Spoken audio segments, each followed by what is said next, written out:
కర్నూలులో ఈ నెల 16న భారత ప్రధాని నరేంద్ర మోదీ పర్యటన సందర్భంగా కర్నూలులో ప్రధాన సభకు చేరుకున్న ఏర్పాట్లను తెలుగుదేశం పార్టీ రాష్ట్ర అధ్యక్షుడు పల్లా శ్రీనివాసరావు పరిశీలించారు.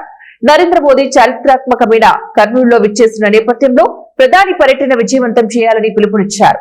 అన్ని ప్రాంతాలను అభివృద్ధి చేయడమే కూటమి లక్ష్యమని, ఆ దిశగా కూటమి ప్రభుత్వం ముందుకు వెళ్తోందని, ప్రజల ఆకాంక్ష మేరకు అభివృద్ధియే ధ్యేయంగా అన్ని రంగాల్లో రాష్ట్రాన్ని ముందుకు నడిపించే విధంగా ముఖ్యమంత్రి చంద్రబాబు నాయుడు కృషి చేస్తున్నారని పేర్కొన్నారు.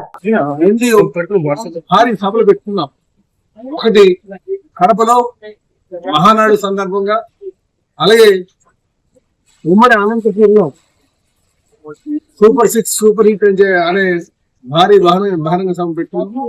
అయితే కర్నూలుకి ఉన్నటువంటి ప్రాముఖ్యతను దృష్టిలో పెట్టుకొని, చారిత్రక చరిత్రను దృష్టిలో పెట్టుకొని ఇక్కడ ఆలోచనతో ముఖ్యమంత్రి నారా చంద్రబాబు నాయుడు భవిష్యత్ నాయకులు లోకేష్ బాబు ఆలోచన కావచ్చు, కర్నూలుకి ప్రైమ్ మినిస్టర్ గారికి తీసుకురావాలి, ఇక్కడ గోల్ సిటీని మనం స్టార్ట్ చేయాలి, ఆయన చేతుల మీదుగానే ప్రారంభించాలి.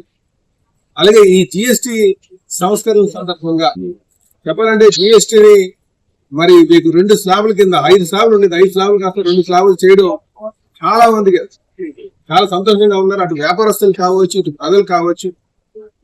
మనకి ప్రతి పేదవాడికి ఒక 15,000 ఆదాయం వచ్చేటువంటి పరిస్థితి. కనుక ఈ సంస్కరణలు తీసుకొచ్చినటువంటి సందర్భం అంటే తెలుగుదేశం పార్టీ ఎప్పుడు కూడా పేదవాడి పక్షం ఉంటుంది. కేంద్ర ప్రభుత్వం ఏదైతే పేదలకి లబ్ధి కూరేటట్టుగా తీసుకున్నటువంటి జిఎస్టీ నిర్ణయం ఉందో దానికి మద్దతు పలికి చెప్పాలంటే అందుకంటే అయినప్పటికీ కూడా పేదవాడిని దృష్టిలో పెట్టుకొని ఈ జిఎస్టీని తగ్గినటువంటి సందర్భంలో నరేంద్ర మోడీ గారికి అభినందన సభ ఏర్పాటు చేయాలన్న ఉద్దేశంతో ఆ విధంగా ఈ సభను మనం అభివర్ణించే తెలియజేస్తున్నాం.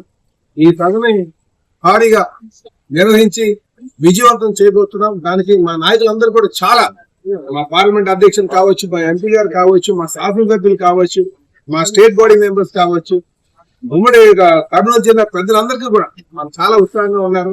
ఖచ్చితంగా ఈ సభని భారీగా విజయవంతం చేయబోతున్నాం అని చెప్పి సందర్భంగా తెలియజేస్తాను.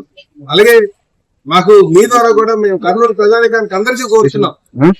ఎందుకంటే నరేంద్ర మోడీ గారు వచ్చారంటే ఖచ్చితంగా మన ప్రాంతానికి ఆయన అనౌన్స్ చేస్తారు. కనుక మీరు కూడా మద్దతు పలికి ఈ సభను విజయవంతం చేయాలని కోరుకుంటున్నాను. ఈ 4 రోజులు మిగతా నాయకులందరూ కూడా ఇక్కడికే వస్తారు.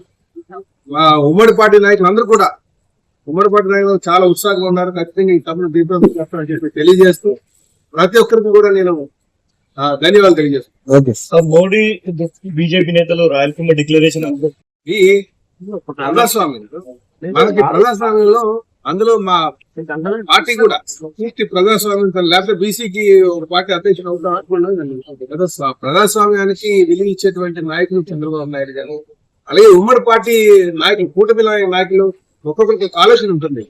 సో ఏమి ఇచ్చినప్పటికీ కూడా మేము ఖచ్చితంగా మేము ఆలోచిస్తాం. కానీ ఈ ప్రాంతాన్ని మనం అలా అభివృద్ధి, ముఖ్యంగా మన ప్రాంతాలను అభివృద్ధి చేసుకోవాలి. 3 ప్రాంతాలను కూడా సమానంగా అభివృద్ధి చేసుకోవాలి. ఎక్కడ కూడా వ్యత్యాసం లేకుండా.